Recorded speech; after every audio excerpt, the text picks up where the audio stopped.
Vamos a empezar por el día de ahora. Vamos a hacer un exhorto a sus compañeros para que pues se pongan las pilas y ya se despierten. ¿Sí? Bueno, primera llamada, primera llamada. ¿Sí? Entonces, aquí, para poder plantear todo lo que hemos visto hasta ahorita, que nos hace falta ver algo más, realmente es importante pararnos en este momento y poder definir cuál es el alcance de nuestros conocimientos. Yo aquí les pongo una nota y pongo un circuito en el cual vamos a nosotros a ver los elementos para poder aclarar esta nota. La nota dice lo siguiente: es muy importante examinar muy cuidadosamente al circuito o la red antes de elegir un método o una herramienta en su análisis, ¿sí? Primero hay que ver el circuito, analizarlo, pensarlo, razonarlo, cuántas fuentes, cuántas mallas, cuántos nodos, etcétera, tiene el circuito, para poder seleccionar la herramienta más idónea que nos puede llevar a una mejor solución. Así sea un corto tiempo, sea un corto largo, pero primeramente hay que razonar, ¿sí?, la dificultad de los circuitos y si esos circuitos se pueden ir reduciendo para llegar al planteamiento en la solución, ¿sí? Mientras no nos mencione el análisis que se debe de emplear. O sea, algunas veces nos dicen, aquí está este ejercicio o esta red y hay que resolverla por ese método. Por Thevenin, por mallas, por nodos, por reducción, por transformaciones, ¿sí? Pero ya nos están definiendo la herramienta que debo de emplear. Mientras no me digan esa herramienta, pues nosotros podemos echar mano de lo más fácil en tiempo y en conocimientos para llegar a la solución. Que hay circuitos que se pueden plantear de esa manera. Hay otros circuitos que no hay una más que esa, ¿sí? Bueno, pero todos los circuitos se pueden analizar de diferentes métodos. Entonces, un método puede ser mucho más simple que otro y un tiempo más reducido en su solución. Puede ahorrar tiempo, mucho tiempo a la larga, sobre todo en una evaluación. Entonces, las evaluaciones deben estar de acuerdo al tiempo y a la selección del método a emplear. Muchas veces como maestro les pido yo un método que me lleve aproximadamente media hora, 45 minutos en su solución y pongo 4 o 5 problemas, o 3, o no voy muy lejos, 3 problemas de ese tipo, pues no nos alcanza el tiempo, ¿sí? Entonces hay que saber como maestro también de seleccionar el tiempo apropiado para una evaluación del circuito. ¿Estamos de acuerdo? ¿Alguna duda con esa nota, pero de total importancia? ¿Sí? ¿Podemos borrar esa nota para dar una explicación a ese hecho? Sí, ya la puedo borrar, joven Pérez, joven Licona, Profe. y joven Pais, joven Manuel. Sí, profe. ¿Ya la puedo borrar? Sí, profe. Bueno, entonces, ¿qué sucede? Para poder aclarar esta nota, tengo ese ejercicio que ya lo hemos resuelto y no me lo han enviado para poder comprobar el resultado. El resultado debe ser el mismo. Hay varios caminos de llegar, como dice el dicho, hay varios caminos de llegar a Roma, ¿sí? Y todos nos van a decir a dónde llegar, a qué punto de Roma. ¿Cómo le voy a hacer? ¿Me voy a tardar? ¿Voy a pagar más? No lo sé, pero hay varios caminos por los cuales yo puedo llegar. Por ejemplo, en este ejercicio, ¿cuál fue el primer camino? El primer camino fue reducir el circuito.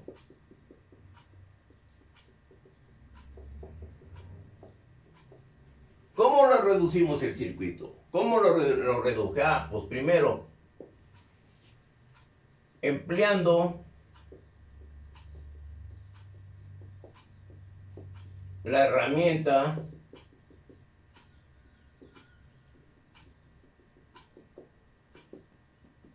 de la transformación.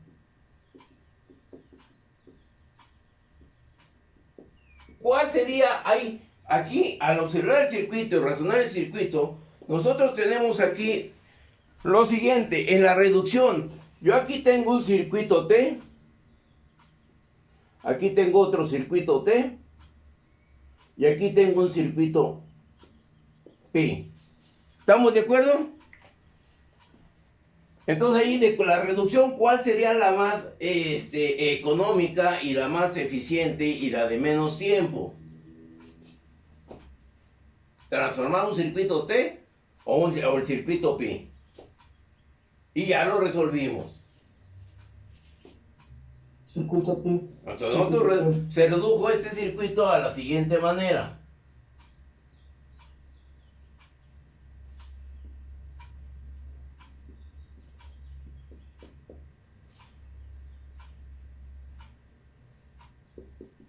A la siguiente manera, yo tenía una RA, una RB, una RC, aquí teníamos 100 ohms, aquí teníamos 50 ohms, aquí teníamos 75 volts y aquí 80 volts.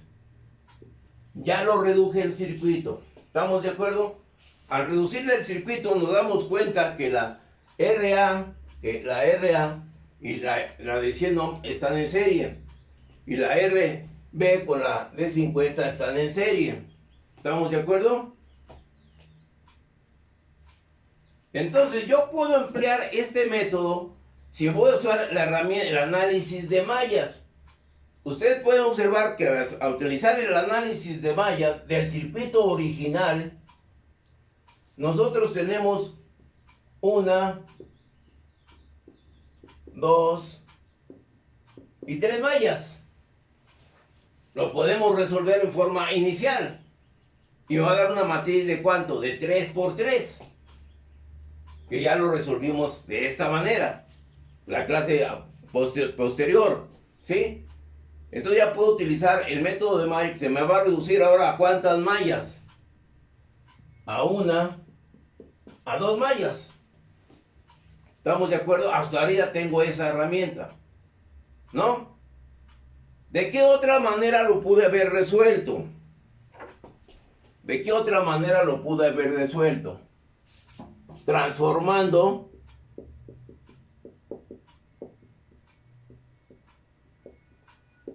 las fuentes de tensión. ¿Y cómo manejar las fuentes de tensión? Y empleando,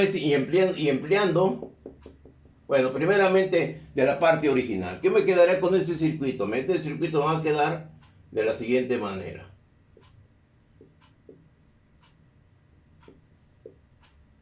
Aquí tengo 100, tengo 75.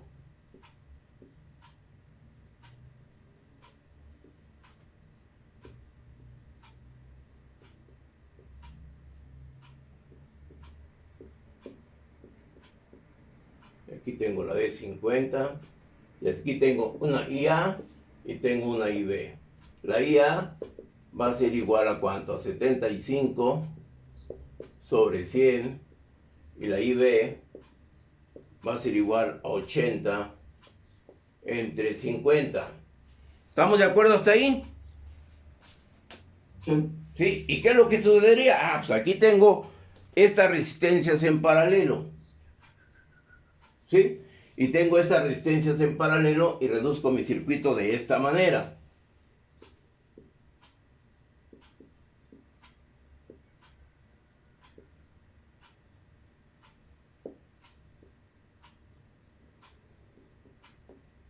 Y tengo aquí 100 ohms. No, perdón, aquí tengo una resistencia equivalente 1. Aquí tengo 200 ohms. Y aquí tengo una resistencia equivalente 2. Aquí tengo la IA y tengo la IB. Y hay que determinar la resistencia equivalente 1 y la resistencia equivalente 2. ¿Estamos de acuerdo? ¿Y lo que sucede? Pues aquí ya puedo utilizar también el método de mallas. La malla 1, la malla 2 y la malla 3. Vamos bien hasta ahí con esas herramientas. Vean cómo voy a ir planteando el circuito, cómo lo voy haciendo de tal manera que lo puedo resolver de esas maneras que estoy mencionando ahí. ¿Cuál de esas tres formas se les facilitaría a ustedes? En tiempo y en forma. ¿Cuál ustedes emplearían? De acuerdo a la nota que acabamos de escribir.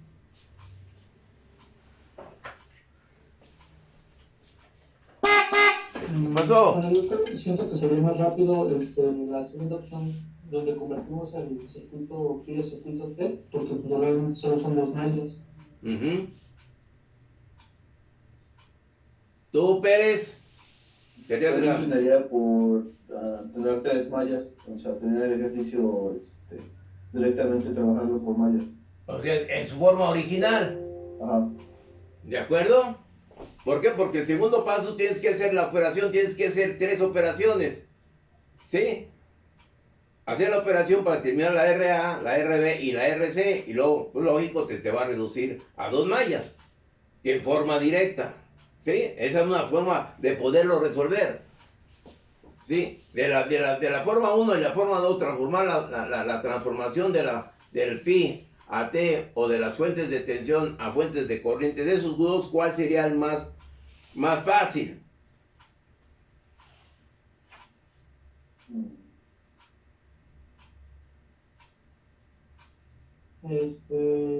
Transformando las fuentes, se hacen unas operaciones.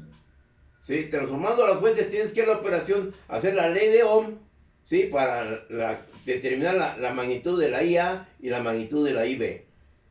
¿Sí? Tienes ya dos operaciones. Y luego tienes una tercera operación, la transformación de la resistencia equivalente 1 y otra operación de la resistencia equivalente 2. Ya van cuatro operaciones. ¿Sí? ¿Estamos de acuerdo? Y ya tengo el circuito de abajo donde ya puedo utilizar mallas.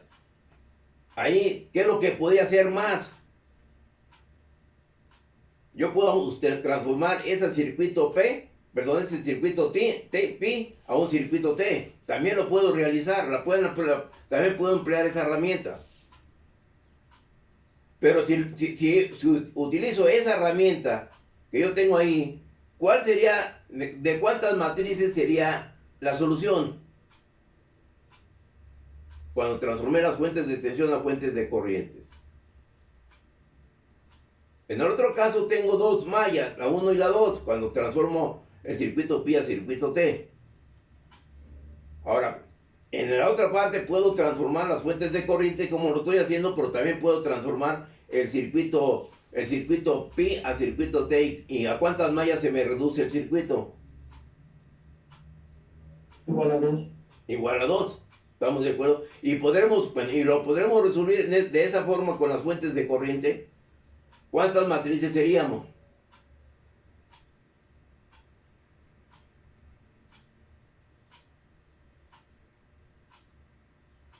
Pero bueno, ya la corriente estaría en las mallas, ¿no? Si ya tendríamos la corriente de las mallas. Ya tienes la corriente de la malla 1 y la corriente de la malla 3, que es la de las fuentes de corriente. Ya nomás trabajaría sobre la malla del circuito pi. ¿Sí? Vamos entendiendo lo que es la nota, lo que es la importancia en el análisis, en el razonamiento de los circuitos. Y todos los resultados que voy a hacer me deben llegar, o todos los análisis que voy a hacer deben llegar al mismo resultado. No debe ser diferente. ¿Ok?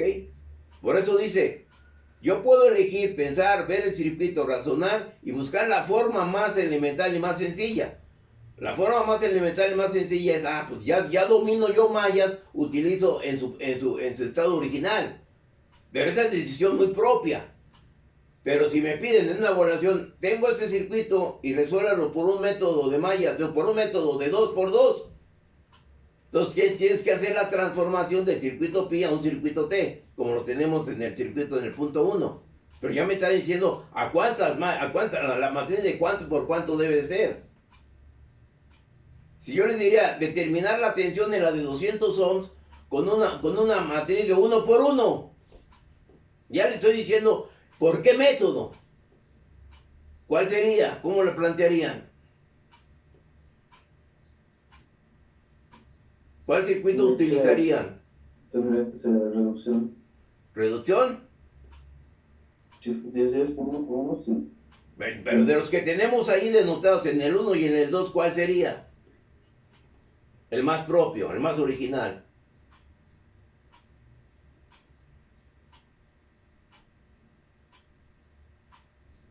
¿Sí?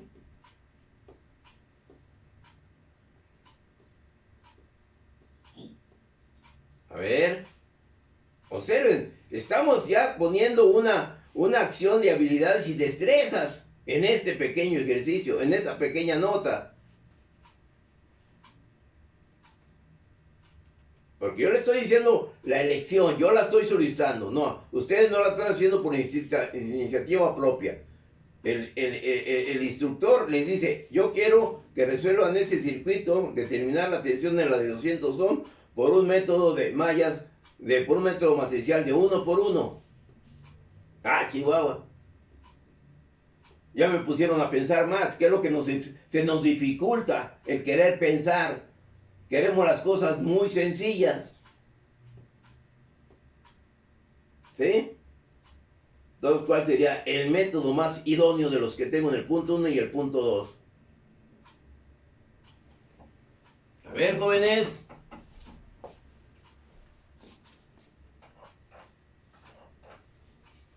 ¿Sí?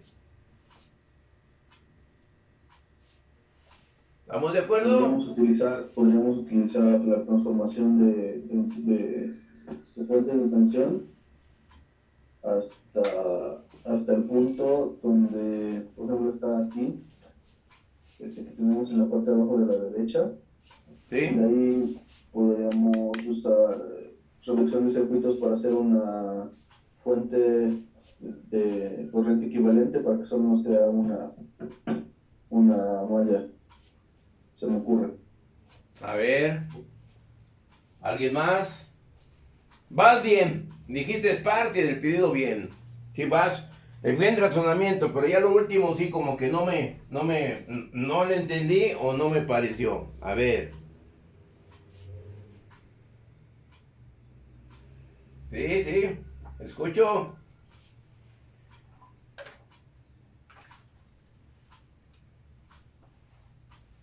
¿Es más? A ver, vamos a ver si es lo que te entendí. Vamos a hacer el circuito hasta donde te entendí y lo vi más razonable. Borro yo esto de aquí y voy a este circuito. De este circuito, ¿qué es lo que sucede? Yo puedo hacer un circuito usando la herramienta de la transformación. Voy a transformar esta fuente de corriente a una fuente de tensión.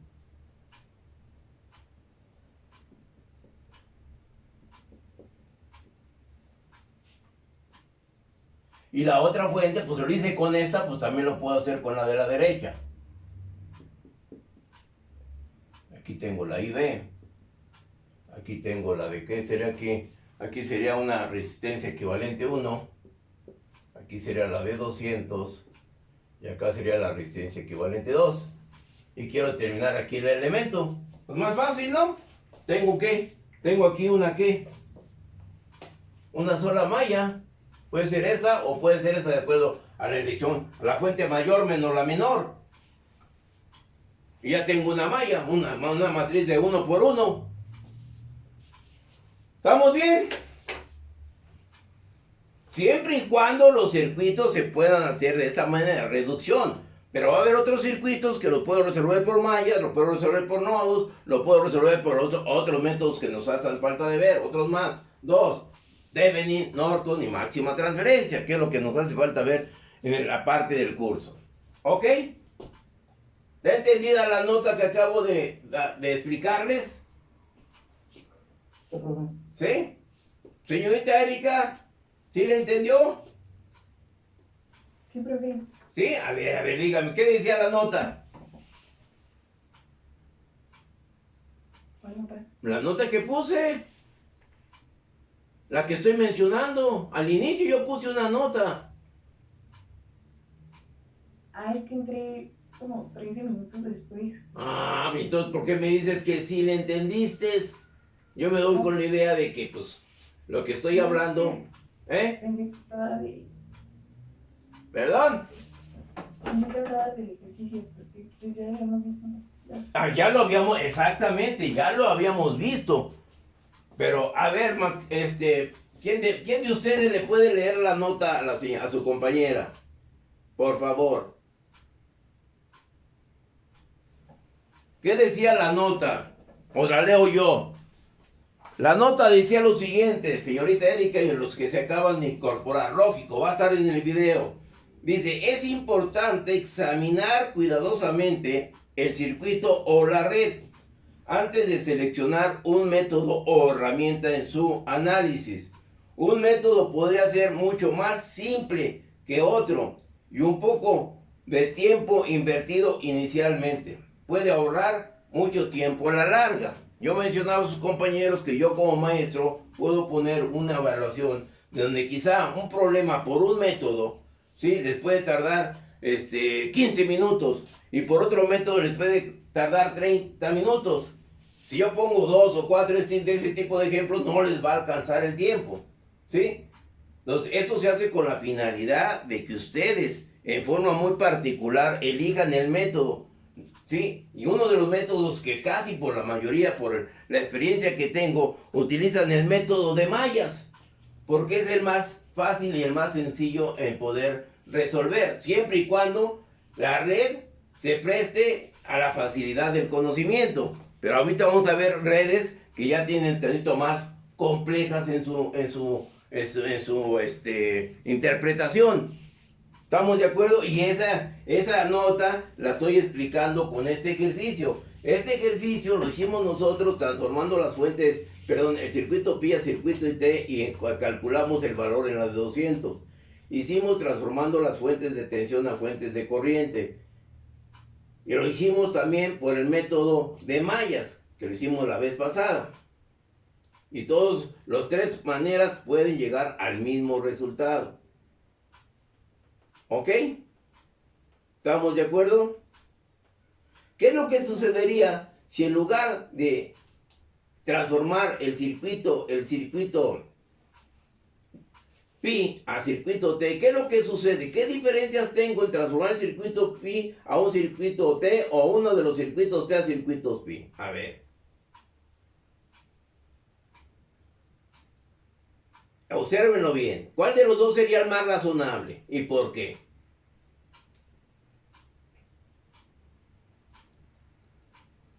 Ustedes pueden observar que al transformar el circuito T a circuito pi, la resistencia de 200 desaparece. ¿Sí? ¿Sí me entienden esa acción? Más bien sería al revés, ¿no, profe? Cuando transformamos del circuito pi a circuito T. Exactamente. Del circuito, bueno, vamos a ver este caso. Del circuito T a circuito pi, la resistencia de 200 se va a perder. ¿Sí? ¿Estamos de acuerdo? Si transformamos el circuito T del lado izquierdo, que conecta la resistencia de 100 a la de 200 y a la de 75, también se pierde la de 200. ¿Sí o no? Si transformo el circuito T a circuito pi del punto de la de 250 y 75, también se pierde la de 200. Y ahí hay que usar una herramienta más para determinar esa acción. ¿Sí? ¿Cuál sería la situación, muchachos? Voy a reducir a esa, voy a interpretar ese, porque quizá no me entiendan. ¿Qué es lo que sucede? Yo hice el circuito de esta manera. Al emplear la transformación.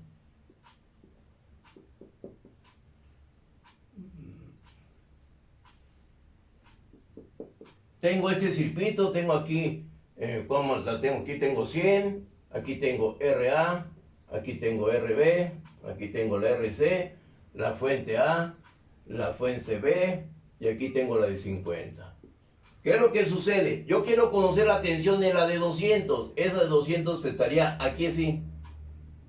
Yo quiero conocer la tensión en esta de 200 ohm. Y lo resuelvo por mallas. Pum, pum. La malla 1 y la malla 2. Por este método la malla 1 me da un valor X y por ese método la malla 2, malla 1, la malla 2 me da un valor Y. ¿Estamos de acuerdo? ¿Sí? Empleando mallas. ¿Y luego cuál sería el siguiente paso? ¿Cuál será el siguiente paso? A ver.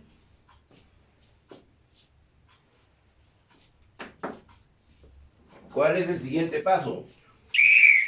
¡Despierten! A ver, señorita Erika, ¿cuál es el siguiente paso? Ya resolví parte del circuito. ¿Sí? A ver, Pérez.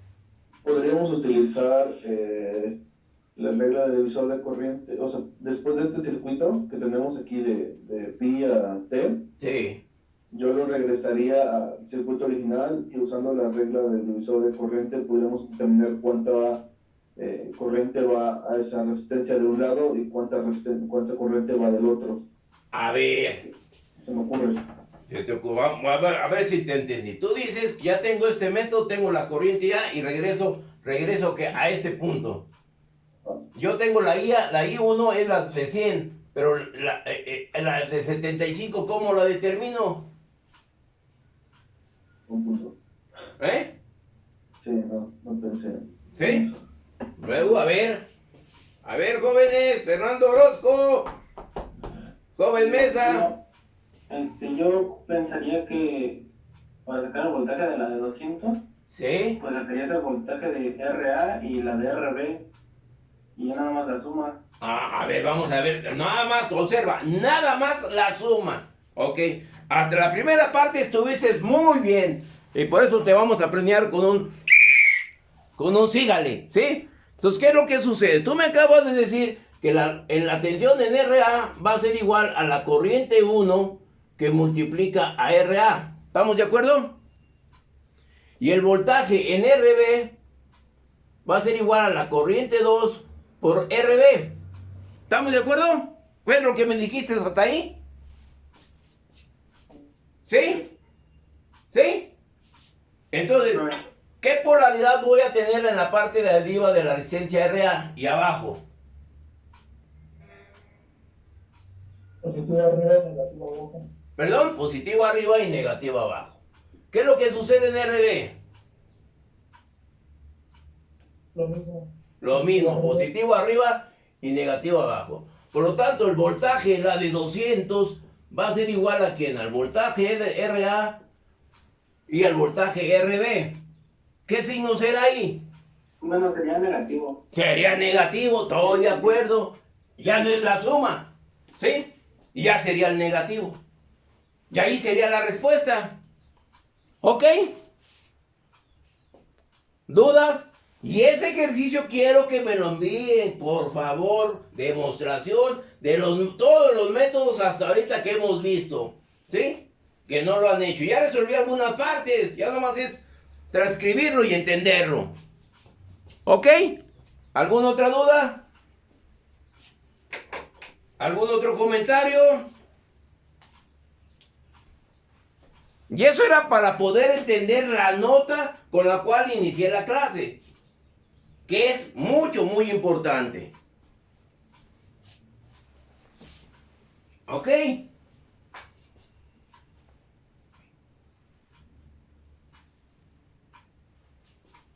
¿Dudas? ¿Comentarios?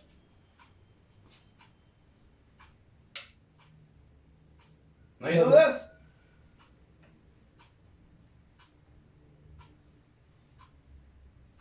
Volvemos a seguir al siguiente circuito. Sí, ¿por qué? ¿Sí? ¿Puedo borrar este circuito? Sí, bueno, vamos a borrar este circuito, ya que no hubo dudas.